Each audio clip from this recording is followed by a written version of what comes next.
ಇನ್ನು ಕಾಂಗ್ರೆಸ್ನಲ್ಲಿ ಕುರ್ಚಿ ವಿಚಾರ ಮತ್ತೆ ಈಗ ಪ್ರತಿಧ್ವನಿಸ್ತಾ ಇದೆ. ಯಾಕಂದ್ರೆ ಡಿಕೆ ಶಿವಕುಮಾರ್ ಅವರ ಆಪ್ತ ಈಗ ಡಿಸೆಂಬರ್ನ ಡೆಡ್ಲೈನ್ ಅನ್ನ ಕೊಟ್ಟಿದ್ದಾರೆ. ಮತ್ತೊಂದು ಕಡೆ ಮೋದಿ ಅವರ ತವರಿನಲ್ಲಿ ಕಾಂಗ್ರೆಸ್ ರಣಕಹಳೆ ಓದಿದೆ. ಎಐಸಿಸಿಯ ಮಹಾ ಅಧಿವೇಶನ ನಡೀತಾ ಇದೆ. ಈ ಬಗ್ಗೆ ರಿಪೋರ್ಟ್ ಇದೆ, ಬನ್ನಿ ನೋಡೋಣ.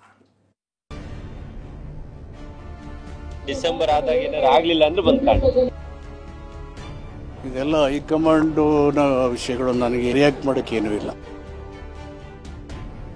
ಅವ್ರ ಮಾತಿಗೆಲ್ಲ ನಾನು ಯಾಕಪ್ಪ ಉತ್ತರ ಕೊಡಲಿ? ನಾನು ಮಾಧ್ಯಮದ ಮುಂದೆ ಆ ವಿಚಾರ ಮಾತಾಡಲ್ಲ. ಕಾಂಗ್ರೆಸ್ನಲ್ಲಿ ಮತ್ತೆ ಶುರುವಾಯಿತು ಸಿಎಂ ಕುರ್ಚಿ ಖ್ಯಾತೆ. ಡಿಸೆಂಬರ್ ಡೆಡ್ಲೈನ್ ಕೊಟ್ಟ ಡಿಸಿಎಂ ಡಿಕೆಶಿಯ ಆಪ್ತ. ಕಾಂಗ್ರೆಸ್ ಸರ್ಕಾರ ಬಂದ ಮೊದಲ ದಿನದಿಂದ ನಡೆಯುತ್ತಿರುವ ಕದನ ಸಿಎಂ ಸ್ಥಾನದ್ದು. ಕಾಂಗ್ರೆಸ್ ಸರ್ಕಾರದಲ್ಲಿ ಸಿಎಂ ಸ್ಥಾನಕ್ಕೆ ಅಧಿಕಾರ ಹಂಚಿಕೆ ಸೂತ್ರ ನಿಗದಿಯಾಗಿದೆ ಅಂತ ಡಿಕೆ ಶಿವಕುಮಾರ್ ಆಪ್ತರು ಪದೇ ಪದೇ ಹೇಳ್ತಾನೆ ಬಂದಿದ್ದಾರೆ. ಇದೀಗ ಮತ್ತೊಮ್ಮೆ ಡಿಕೆ ಆಪ್ತ ಶಾಸಕ ಶಿವಗಂಗಾ ಬಸವರಾಜು ಸ್ಫೋಟಕ ಹೇಳಿಕೆ ಕೊಟ್ಟಿದ್ದಾರೆ. ಡಿಕೆ ಸಿಎಂ ಆಗೇ ಆಗ್ತಾರೆ ಅನ್ನೋ ರೀತಿಯಲ್ಲಿ ಮಾತನಾಡಿದ್ದಾರೆ. ಡಿಸೆಂಬರ್ ಆದಾಗ ಏನಾರು ಆಗ್ಲಿಲ್ಲ ಅಂದ್ರೆ ಬಂದ್ ಡಿಸೆಂಬರ್ ತಿಂಗಳ ವೇಳೆ ಡಿಕೆ ಶಿವಕುಮಾರ್ ಸಿಎಂ ಆಗಿರ್ತಾರೆ ಅಂತ ಶಾಸಕ ಶಿವಗಂಗಾ ಬಸವರಾಜು ಹೇಳಿದ್ದು ಕಾಂಗ್ರೆಸ್ನಲ್ಲಿ ಸಂಚಲನ ಮೂಡಿಸಿದೆ. ಒಂದು ಕಡೆ ಕಾಂಗ್ರೆಸ್ ಶಾಸಕ ಮಾಗಡಿ ಬಾಲಕೃಷ್ಣ ಅಂತೂ ಡಿಕೆ ಶಿವಕುಮಾರ್ ಕೆಪಿಸಿಸಿ ಅಧ್ಯಕ್ಷ ಸ್ಥಾನಕ್ಕೆ ಅಂಟಿಕೊಂಡು ಕೂತಿಲ್ಲ ಅಂದಿದ್ರು. ಇದೀಗ ಡಿಕೆ ಶಿವಕುಮಾರ್ ಸಿಎಂ ಆಗಿ ಆಗ್ತಾರೆ ಅಂತ ಶಿವಗಂಗಾ ಬಸವರಾಜ್ ಹೇಳಿರೋದು ನೋಡ್ತಿದ್ರೆ ಅಧಿಕಾರ ಹಂಚಿಕೆ ಸೂತ್ರ ನಿಜವೇ ಎಂಬ ಪ್ರಶ್ನೆಯನ್ನ ಮತ್ತೆ ಹುಟ್ಟು ಹಾಕಿದೆ.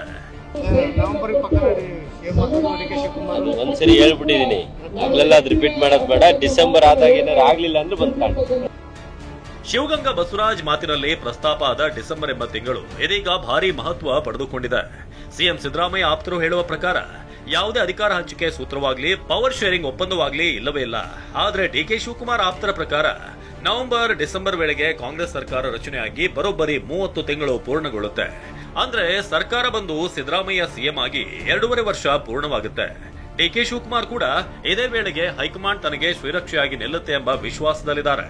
ಅಷ್ಟೇ ಅಲ್ಲದೆ ಒಂದು ಹಂತದಲ್ಲಿ ಇದೇ ಡಿಸೆಂಬರ್ ವೇಳೆಗೆ ತನಗೆ ಸಿಎಂ ಸ್ಥಾನ ನೀಡುವ ನಿಟ್ಟಿನಲ್ಲಿ ಹೈಕಮಾಂಡ್ ನಾಯಕರಿಗೆ ಡಿಕೆ ಶಿವಕುಮಾರ್ ಒತ್ತಡ ಹೇರಿದ್ದಾರೆ ಎಂಬ ಚರ್ಚೆಗಳು ಕೂಡ ಹುಟ್ಟಿಕೊಂಡಿವೆ. ಹೀಗಾಗಿ ಶಿವಗಂಗಾ ಬಸವರಾಜ್ ಹೇಳಿದ ಡಿಸೆಂಬರ್ ತಿಂಗಳ ಗುಟ್ಟು ಇದೆ ಎಂಬ ಮಾತಿದೆ.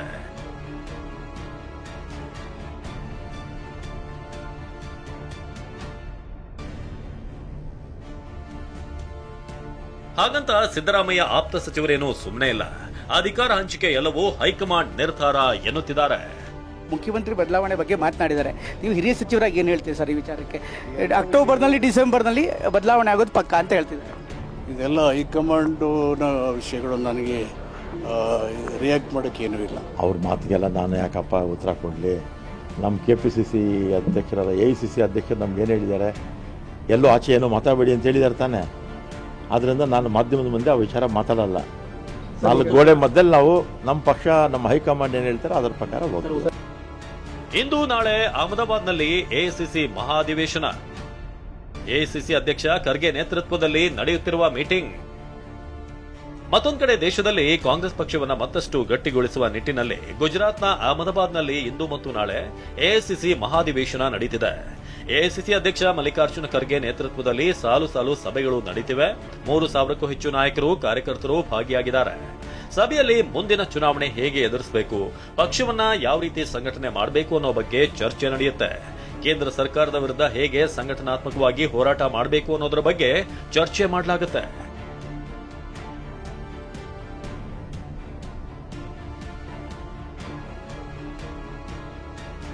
ಇನ್ನು ಪ್ರಿಯಾಂಕಾ ಗಾಂಧಿಗೆ ಪಕ್ಷದಲ್ಲಿ ಹೆಚ್ಚಿನ ಜವಾಬ್ದಾರಿ ಕೊಡುವ ಸಾಧ್ಯತೆಯೂ ಹೆಚ್ಚಿದೆ. ಪ್ರಿಯಾಂಕಾ ಗಾಂಧಿ ಅವರಿಗೂ ಕೂಡ ಪಕ್ಷದಲ್ಲಿ ಹೆಚ್ಚಿನ ಜವಾಬ್ದಾರಿಯನ್ನು ಕೊಡಬೇಕು ಅನ್ನುವಂಥದ್ದು ಮುಖ್ಯವಾಗಿ. ಈಗ ಪ್ರಿಯಾಂಕಾ ಗಾಂಧಿ ಅವರು ಈಗ ಎಐಸಿಸಿಯ ಪ್ರಧಾನ ಕಾರ್ಯದರ್ಶಿ ಆಗಿದ್ದಾರೆ. ಅವರಿಗೆ ನಿರ್ದಿಷ್ಟವಾದಂತಹ ಇಂಥದ್ದೇ ಜವಾಬ್ದಾರಿ ಅನ್ನುವಂಥದ್ದಿಲ್ಲ. ಹೀಗಾಗಿ ಮುಂಬರುವಂತಹ ರಾಜ್ಯಗಳ ವಿಧಾನಸಭಾ ಚುನಾವಣೆಯಲ್ಲಿ ಅವರಿಗೆ ಇನ್ನಷ್ಟು ಹೆಚ್ಚಿನ ಜವಾಬ್ದಾರಿಯನ್ನು ಕೊಡುವ ದೃಷ್ಟಿಯಿಂದ ಕೂಡ ಈ ಒಂದು ಸಭೆಯಲ್ಲಿ ಒಂದು ಎಐಸಿಸಿ ಸಭೆಯಲ್ಲಿ ಒಂದು ಮಹತ್ವದ ತೀರ್ಮಾನಗಳು ಆಗ್ತವೆ ಅನ್ನುವಂಥದ್ದು ಚರ್ಚೆ ನಡೀತಾ ಇದೆ. ಅದೇನೇ ಹೇಳಿ, ರಾಷ್ಟ್ರದಲ್ಲಿ ಪಕ್ಷ ಸಂಘಟನೆಗೆ ಗುಜರಾತ್ನಲ್ಲಿ ಎಐಸಿಸಿ ಮಹಾ ಅಧಿವೇಶನ ನಡೀತಿದ್ರೆ ಇತ್ತ ರಾಜ್ಯ ರಾಜಕೀಯದಲ್ಲಿ ಪವರ್ ಪಾಲಿಟಿಕ್ಸ್ ಸದ್ದು ಮಾಡ್ತಿದೆ. ಡಿಸಿಎಂ ಡಿಕೆ ಆಪ್ತ ಡಿಸೆಂಬರ್ ಡೆಡ್ಲೈನ್ ಮಾತು ಅದೆಷ್ಟು ನಿಜವೋ ಕಾದು ನೋಡಬೇಕಿದೆ. ಪ್ರಸನ್ನ ಗಾಂವ್ಕರ್, ಟಿವಿ9 ಬೆಂಗಳೂರು.